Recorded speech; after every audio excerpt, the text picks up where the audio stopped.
So here I want to show you that you have the ability now to do a great deal of things. You just don't know it yet.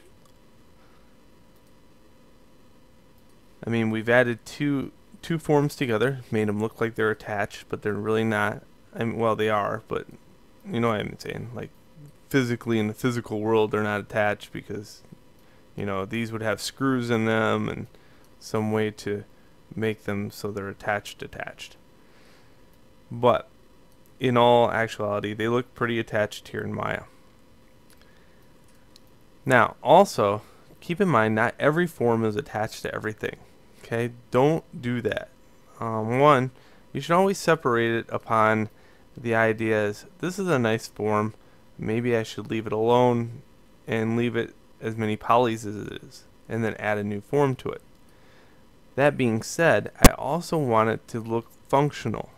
Okay, so let's go in here and say, put an edge here and here. If I was to put a scope on this thing, I would want the ability to make it look like there is something to attach the scope to. So I would probably go in here and take faces and extrude them up a little bit.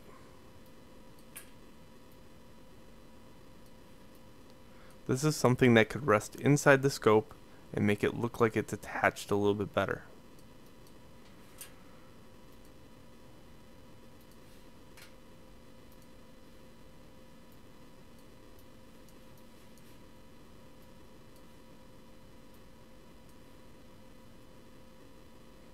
Nice.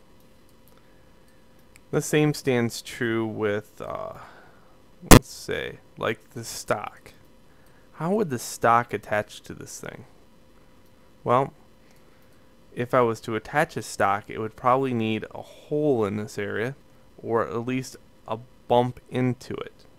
So let's look at mine just for an example. Here I placed a hole in the side so the stock would go in. Also, I made the handle part of this object. Okay.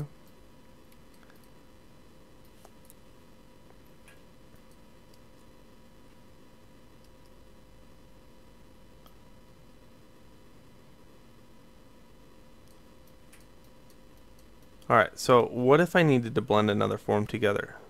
One that didn't attach. I mean, like, wasn't part of the same solid chunk.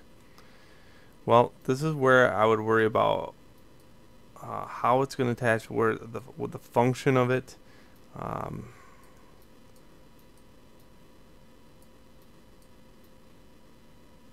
So right now I'm just going to do something very simple like this. Maybe this is too hard. Maybe the idea of having it come into this form right here would be a little weird.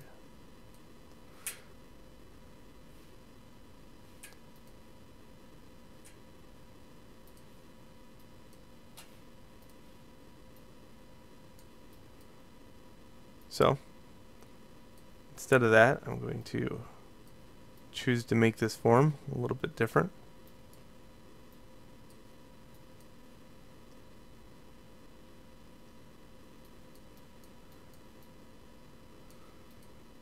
Is this too thick?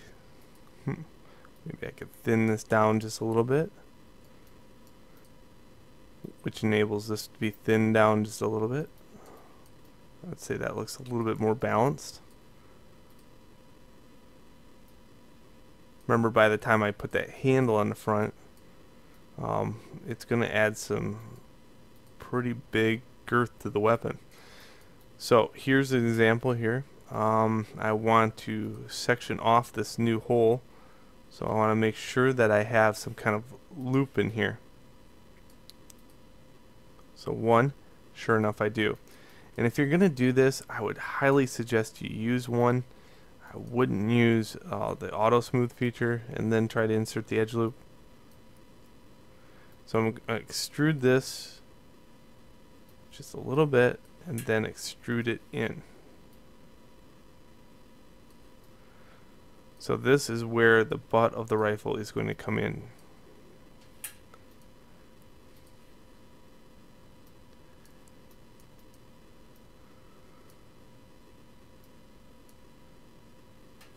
And that little piece of detail right there is going to help you out quite a bit.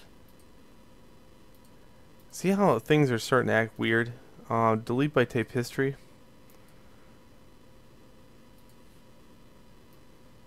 We'll start straightening that out so it doesn't act so odd. And right now we have this object that if I smooth it, if I hit 3 on the keyboard, it has this shape. And this shape here, if I hit 3, doesn't produce that same shape.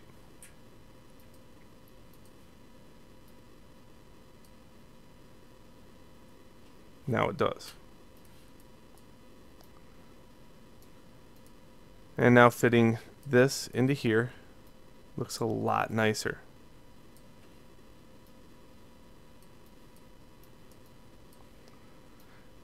And I can use the vertice at this, since it's such a low piece of polygons, low polygonal shape, I can go in here and shape that to fit that hole quite nicely.